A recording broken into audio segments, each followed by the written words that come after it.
할렐루야. 7월 27일 화요일 새벽 기도를 시작하도록 하겠습니다. 사도신경으로 우리의 신앙을 고백하시겠습니다. 나는 전능하신 아버지 하나님 천지의 창조주를 믿습니다. 나는 그의 유일하신 아들 우리 주 예수 그리스도를 믿습니다.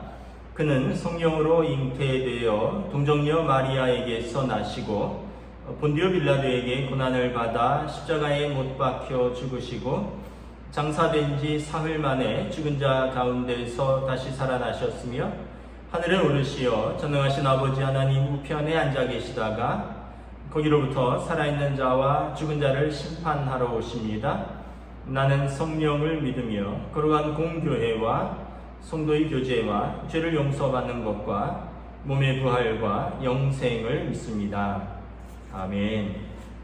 찬송가 292장 찬양하시겠습니다. 찬송가 292장입니다.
오늘 읽으신 하나님 말씀은 구약성경 시편 18편 1절부터 19절까지 말씀입니다.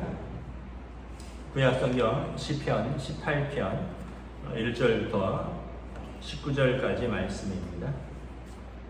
다 찾으신 줄 알고 저와 여러분들이 한 절씩 교도하도록 하겠습니다. 시편 18편 1절부터 19절입니다. 나의 힘이신 여호와여, 내가 주를 사랑하나이다. 여호와는 나의 반석이시여 나의 요새시여 나를 건지시는 이시여 나의 하나님이시여 내가 그 안에 피할 나의 바위시여 나의 방패시여 나의 구원의 뿌리시여 나의 산성이시로다. 내가 찬송받으실 여호와께 아뢰니 내 원수들에게서 구원을 얻으리로다. 사망의 줄이 나를 얽고 불의의 창수가 나를 두렵게 하였으며 수월의 줄이 나를 두르고 사망의 올무가 내게 이르렀도다. 내가 환난 중에서 여호와께 아뢰며 나의 하나님께 부르짖었더니 그가 그의 성전에서 내 소리를 들으시며 그의 앞에서 나의 부르짖음이 그의 귀에 들렸도다. 이에 땅이 진동하고 산들의 터도 요동하였으니 그의 진노로 말미암음이로다. 그의 코에서 연기가 오르고 입에서 불이 나와 사름이여 그 불에 숯이 피었도다. 그가 또 하늘을 들이우시고 강림하시니 그의 발 아래는 어두캄캄하도다. 구름을 타고 다니시며 바람 날개를 타고 높이 솟아오르셨도다. 그가 흑암을 그의 숨는 곳에서 삼으사 장막같이 자기를 두르게 하시며 곧 물의 흑암과 공중의 빽빽한 구름으로 그러하시리도다. 그 앞에 광채로 말미암아 빽빽한 구름이 지나며 우박과 숯불이 내리도다. 여호와께서 하늘에서 우레소리를 내시고 지존하신 이가 음성을 내시며 우박과 숯불을 내리시도다. 그의 화살을 날려 그들을 흩으심이요 많은 번개로 그들을 깨뜨리셨도다. 이럴 때 여호와의 꾸지람과 콧김으로 말미암아 물밑이 드러나고 세상에 터가 드러났도다. 그가 높은 곳에서 손을 펴사 나를 붙잡아 주시며 많은 물에서 나를 건지셨도다. 나를 강한 원수와 미워하는 자에게서 건지셨으며 그들은 나보다 힘이 세기 때문이로다. 그들이 나의 재앙의 날에 내게 이르렀으나 여호와께서 나의 의지가 되셨도다. 나를 넓은 곳으로 인도하시고 나를 기뻐하심으로 나를 구원하셨도다. 아멘. 네, 할렐루야. 오늘도 또 새날이 시작되었습니다. 하나님께서 은혜와 평강으로 함께해 주시기를 축복합니다. 시편 18편이 좀 길죠. 시편 18편이 1절부터 50절인데 생명의 삶이 보니까 1절부터 50절을 세 번에 나누어서 월, 화, 수요일에 걸쳐서 큐티를 하더라고요. 그런데 어제 말씀드린 대로 우리가 주일날 시편 17편 것을 월요일날 했기 때문에 화요일, 수요일은 시편 18편을 두 번으로 나누어서 하도록 하겠습니다. 진도는 맞추는 거죠. 시편 18편에 보면 부제가 여호와의 종 다윗의 시, 인도자를 따라 부르는 노래, 여호와께서 다윗을 그 모든 원수들의 손에서와 사울의 손에서 건져주신 날에 다윗이 이 노랫말로 여호와께 아뢰어 이르되, 그러니까 승전가인 것입니다. 다윗이 사울과 그리고 그의 대적들의 집요한 위협으로부터 구원을 받게 되고 아마 전쟁에서 승리한 이후에 부른 승전가입니다. 이 시편 18편은 사무엘하 22장에 나와 있습니다. 사무엘하 22장에 여호와께서 다윗을 모든 원수의 손과 사울의 손에서 구원하신 그날에 다윗이 이 노래의 말씀으로 여호와께 아뢰어 이르되, 여호와는 나의 반석이요 나의 요새이시여 나를 위하여 나를 건지시는 자시여 내가 피할 나의 반석의 하나님이시여 나의 방패시여 나의 구원의 뿌리시여 나의 높은 망대시여 그에게 피할 나의 피난처시여 나의 구원자 나를 폭력에서 구원하셨도다. 약간 다른데 시편 18편 내용이 오늘 사무엘하 22장의 다윗의 승전가와 동일한 것입니다. 또 여러분 이 시편 18편 1절은 우리가 그 찬양으로도 익숙하죠. 우리가 많이 좋아하는 찬양인데, 나의 힘이 되신 여호와여 내가 주님을 사랑합니다. 주는 나의 반석이시며 나의 요새시라. 뭐 이런 찬양 있잖아요. 그래서 너무 높게 잡은 것 같은데 다윗이 하나님 앞에서 구원을 얻고 너무 기뻐서 승전가로 부른 노래이다. 또 이 찬양을 생각을 하면 마치 출애굽기에서 모세가 그 홍해강을 건너고 홍해 바다를 건넌 이후에 모세와 미리암이 출애굽기에 보면 찬양을 합니다. 여호와께 찬송하리로다. 그는 높으시며 그래서 말과 그 탄 자들을 바다에 던지셨음이로다. 하나님의 구원의 노래를 부르는 자들이 구원을 경험한 자들이 그 승전가로 하나님께 노래를 부르는 거죠. 요즘 또 올림픽 시즌이잖아요. 여러분 금메달 따면 감사와 또 찬양을 드리잖아요. 물론 제일 자기가 수고를 많이 했겠지만 자기가 제일 열심히 노력했겠지만 어느 누가 자기에게 먼저 영광을 돌리는 사람이 있습니까? 가르쳐주신 선생님, 코치, 또 후원해 주시고 기도해 주시고 사랑해 주신 부모님, 여러 사람들에게 감사와 영광을 돌리는 거죠. 다윗이 사울로부터 이긴 것은 나의 힘입니다. 내 노력입니다. 내 지혜입니다. 내 군사들이 강했습니다. 이것이 아니라 다윗은 우리 어제 시편처럼 나는 주의 눈동자에 비친 그 작은 그림자처럼 약한 자이고 나는 병아리와 같아서 주의 날개 아래 깃들여야지만 살 수 있는 그 연약한 나를 하나님께서 이렇게 은혜 주셔서 구원해 주셨다라는 것입니다. 그래서 감사하지 아니할 수가 없다라는 것입니다. 1절에 보면 이제 다윗 왕이 하나님이 나에게 어떤 분이시냐, 나의 반석이요 요새시도 시요 또 나의 바위시요 방패시요 나의 구원의 뿌리시요 나의 산성이로다. 이 말은 어떻게 보면 군사 용어입니다. 이게 어떻게 군사 용어냐 하면 아마 군대 다녀오신 분들은 아실 것입니다. 이제 유격훈련에 각계전투라는 게 있어요. 소대전투, 분대전투, 각계전투 할 때 그때 어떻게 하죠? 그냥 무덕대고 적진을 향해서 뛰어가지 않습니다. 은폐물, 엄폐물을 찾아서 최대한 몸을 숨기면서 뛰어가는 거죠. 그래서 그 소대전투나 분대전투 이런 걸 할 때 보면 이런 막 무너진 담벼락 또 가상의 어떤 장애물들이 있어요. 그래서 저는 이제 소대장이기 때문에 이제 소대 전투를 이끄는 훈련을 받잖아요. 그럼 1분대 앞으로, 2분대 앞으로 이렇게 진격을 시키는데 무턱대고 몸을 노출시키면서 뛰어가지 않습니다. 뛰어가서 어디에? 반석 뒤에 또는 요새 뒤에, 요새라고 할 수 없다면 무너져 있는 담벼락 뒤에, 또 어떻게 보면 큰 나무 뒤에 조금이라도 솟아있다면 그 나무 아래, 그 돌 아래 엎드리는 겁니다. 왜냐하면 그것이 나를 적의 총알로부터, 적의 시선으로부터 나를 보호해 주기 때문에 그런 것이죠. 다윗 왕이 유대 땅에서 사울 왕을 피해서 다니는데 유대 땅이 그렇게 넓지 않다고 했습니다.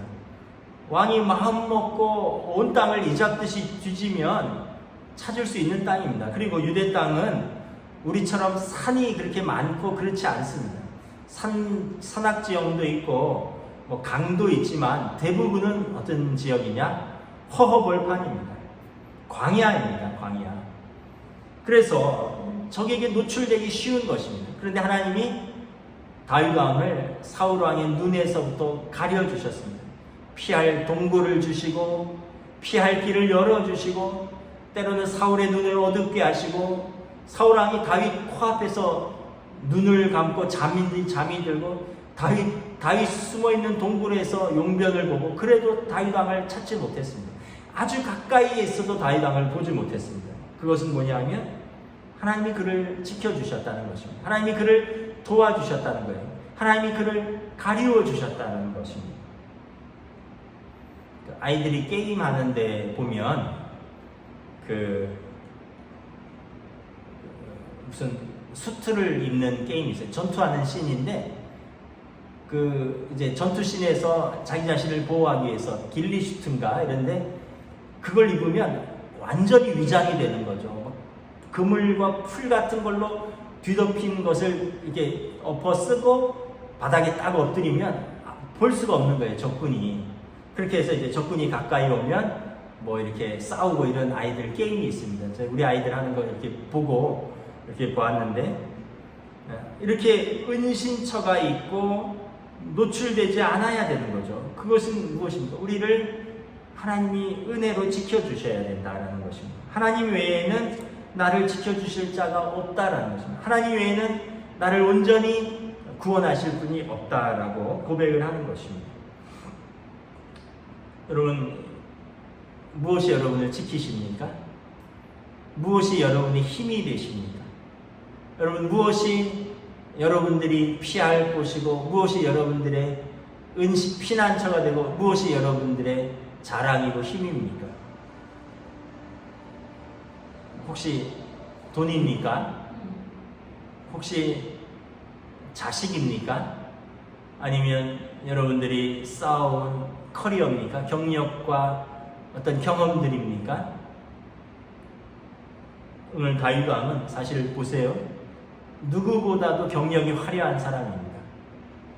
전쟁에서 블레셋의 장수 골리앗을 꺾었고, 다윗 왕의 사위였고, 그는 하나님의 기름 부음 받은 자였습니다. 누구보다도 자랑할 것이 많고, 누구보다도 경력이 화려하고, 누구보다도 용사였습니다. 그러나 다윗 왕은 하나님이 나의 은신처이십니다. 하나님 나의 구원의 뿌리이십니다. 하나님이 흔들리지 않는 바위이십니다. 하나님이 나의 요새이십니다.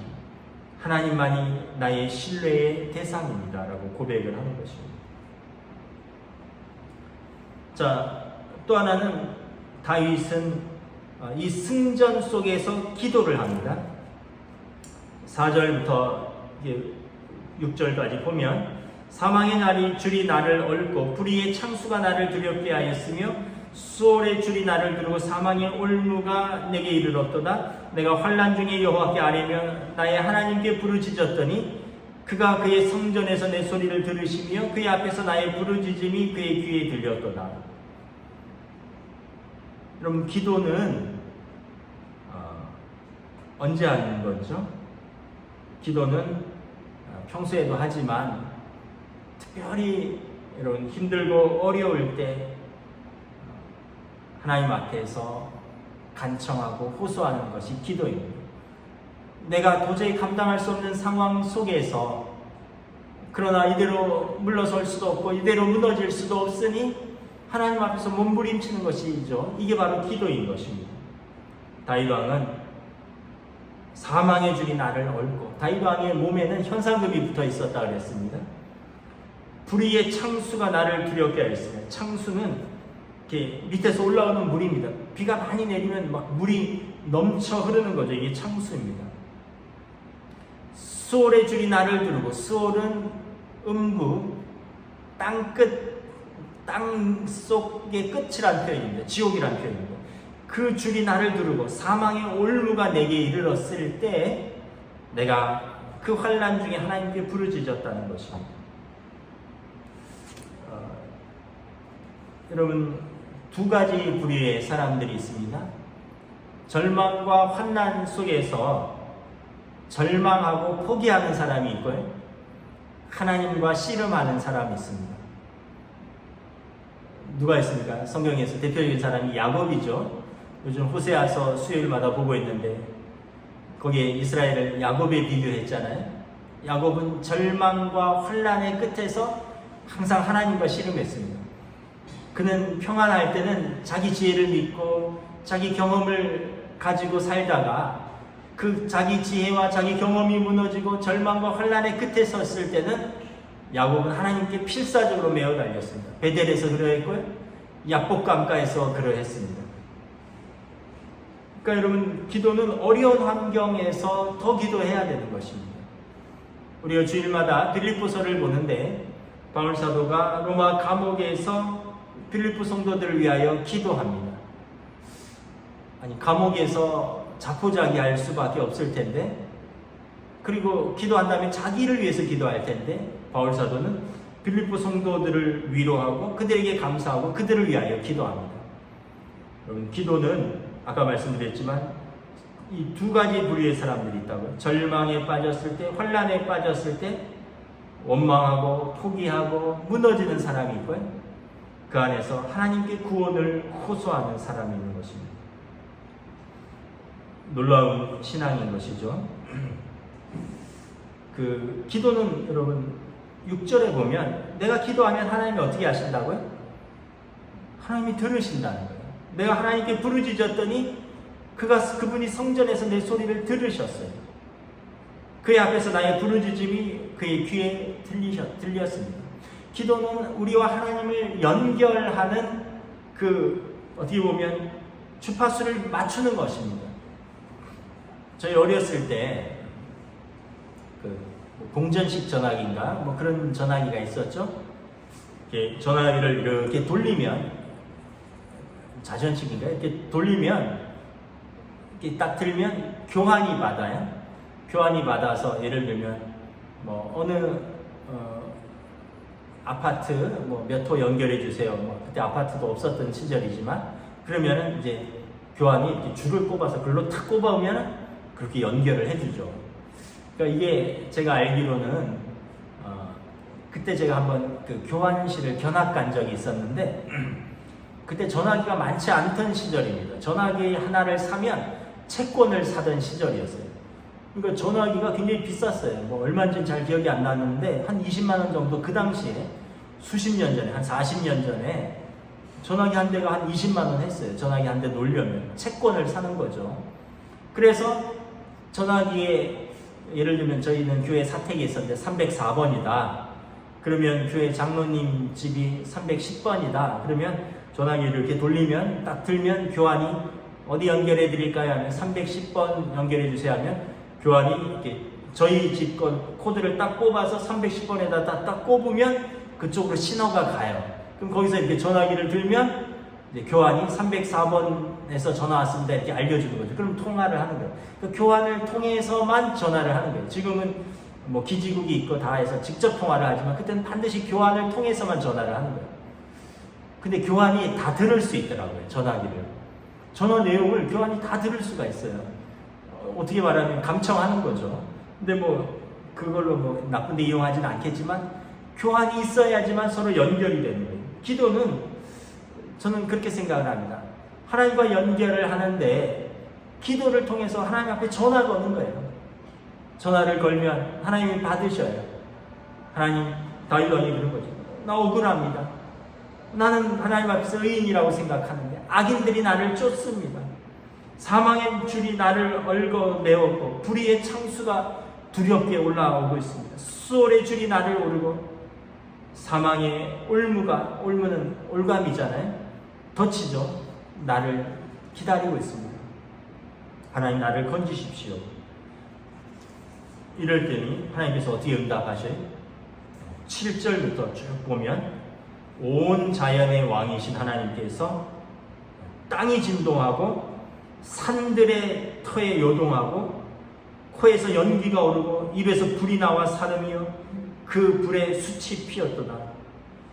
그러면서 이제 하늘이 캄캄해지고 천사를 타고 바람을 동원해서 나타나시면서 땅이 흔들리면서 하나님이 우레소리를 내시면서 13절에 보시면 하늘에서 우박과 숯불이 내리면서 악인들을 흩으신다는 거예요. 아니 다윗의 기도에 이렇게 응답을 하신다는 거예요. 조금 어떤 비유적인 표현이겠지만 여러분 옛날에는 전쟁할 때 성에서 이렇게 이제 기다리는 거죠. 성에서 성문을 닫아 걸고 버티는 거예요. 우리의 정부의 구원군이 올 때까지. 왜냐하면 옛날엔 성 단위에 모여 살았습니다. 근데 적군은 둘러싸고 식량이 떨어질 때까지 기다립니다. 또는 화살을 쏴대고 불화살을 쏴대고 아니면 이제 성문을 돌로 부딪혀서 깨려고 하면서 계속 무너뜨리려고 하는 거죠. 그 성 안에 있는 사람들의 그 소망은 무엇인가요? 사신이, 우리가 보낸 사신이 그 포위망을 뚫고 나아가서 거기에 우리에게 구원군을 요청하는 그것을 전달하고 구원군이 오기를 기다리는 거예요. 그 영화에 보면 그 병자호란 같은 영화, 그 성남의 남한산성에 이제 그 인조가 이렇게 갇혀 있잖아요. 그러면서 이제 계속해서 바깥에 있는 군사들한테 동원해서 올라오라고, 또 안시성이라는 전투 같은 데를 보면 당나라가 100만 대군이 안시성을 에워쌉니다. 근데 안시성에서 그 양만춘 장군이 버티면서 영계소문한테 이제 사신을 보내는 거죠. 포위망을 뚫고 우리를 원조해달라고. 근데 어디서 구원의 소식이 들립니까? 영화 같은 데 보면 저 멀리에서 뽀얀 먼지가 올라옵니다. 멀리서 보니까 먼지, 조금 있다 보니까 천지가 뒤흔드는 소리가 들립니다. 구원군의 말발굽 소리인 거죠. 빽빽한 먼지 속에서 그 하늘을 두르고 땅을 흔들는 말발굽 속에서 구원군들이 오는 것입니다. 그러면 적군들이 물러가는 거죠. 그 다윗 왕이 그것을 묘사한 것 같습니다. 자기의 군사들로 사울 왕의 군사들 대군들을 어찌 맞서 싸울 수 있겠습니까? 그래서 자기는 하나님 앞에 호소했는데 땅이 진동하고 산들이 터지고 하늘에서 구름이, 하늘에서 우박과 숯불이 내리면서 지존하신 이가 음성을 내리시면서 14절에 보면 그 하나님께서 화살을 날려서 그의 대적들을 막 쫓으십니다. 여호와께서 꾸지르시고 하나님의 콧김으로 막 물들이 드러나고 세상에 터가 나타나면서 17절에 원수와 미워하는 자에게서 나를 건지시나이다. 강력한 하나님이 나를 건지신다. 이것을 고백하는 것입니다. 말씀을 마치도록 하겠습니다. 여러분, 하나님의 은혜를 경험한 적이 있으시죠? 하나님의 구원을 경험한 적이 있으시죠? 사실 우리가 너무나 많이 있는데 쉽게 잊어버려서 그렇습니다. 크고 작은 하나님의 은혜가 얼마나 많았습니다. 다윗 왕의 고백이 또한 우리의 고백입니다. 여러분, 코로나 시대에 정말 어렵고 또 지루하고 힘들고 지치죠. 그러나 여러분, 다윗 왕처럼 다윗 왕은 여러분 20년을 도망 다녔습니다. 우리도 지금 2년째인데 하나님 앞에 호소하고 하나님 이 질병을 꾸짖어 주시고 우리를 이 질병으로부터 건져 주시고 우리 일상을 회복시켜 주시고 천지를 창조하신 하나님, 빛이 있으라 하시면 빛이 있을 수 없고 궁창 위의 물과 궁창 아래의 물로 나누시고 물이 드러난 곳을 땅으로 칭하시며 그 땅에 오곡백과와 모든 짐승을 두시며 바다의 모든 물고기와 공중의 모든 새를 만드신 하나님, 이 모든 것을 다시 원래의 질서대로 바로 잡아 주시옵소서. 하나님 능력이 있으시고 하나님은 반드시 성도의 기도를 외면하지 않으실 것입니다. 우리 일상에서 이러한 은혜가 넘쳐나기를 주님의 이름으로 축복합니다. 기도하겠습니다. 하나님 은혜를 감사합니다. 정말 유대의 온 땅을 도망 다니며 결국은 사울왕의 군사들과 일전을 벌인 다윗이 구원의 뿌리시오 산성이시오 요새이시오 환난 중에 피할 바위이신 하나님이 그를 건지셨고 땅을 흔들며 하늘을 흔들며 주의 노하심이 그 땅을 흔들며 주의 적군들을 대적들을 쫓으시고 그리고 다윗 왕을 구원하신 그 하나님의 능력을 찬양하는 다윗 왕의 이 승전가를 보면서 우리의 삶에서 크고 작은 하나님의 은혜가 있었음을 고백합니다. 지금 또한 환난 중에 있고 고난 중에 있고 하나님의 은혜가 필요합니다. 다윗 왕처럼 하나님 앞에 메어 달리며 하나님의 은혜를 구하며 하나님 앞에서 승리를 찬양할 수 있도록 주의 백성들을 돌보아 주시옵소서. 감사를 드리오며 우리 주 예수 그리스도의 이름으로 기도드리옵나이다. 아멘. 하늘에 계신 우리 아버지의 이름을 거룩하게 하시며 아버지의 나라가 오게 하시며 아버지의 뜻이 하늘에서와 같이 땅에서도 이루어지게 하소서. 오늘 우리에게 일용할 양식을 주시고 우리가 우리에게 잘못한 사람을 용서하여 준 것 같이 우리 죄를 용서하여 주시고 우리를 시험에 빠지지 않게 하시고 악에서 구하소서. 나라와 권능과 영광이 영원히 아버지의 것입니다. 아멘.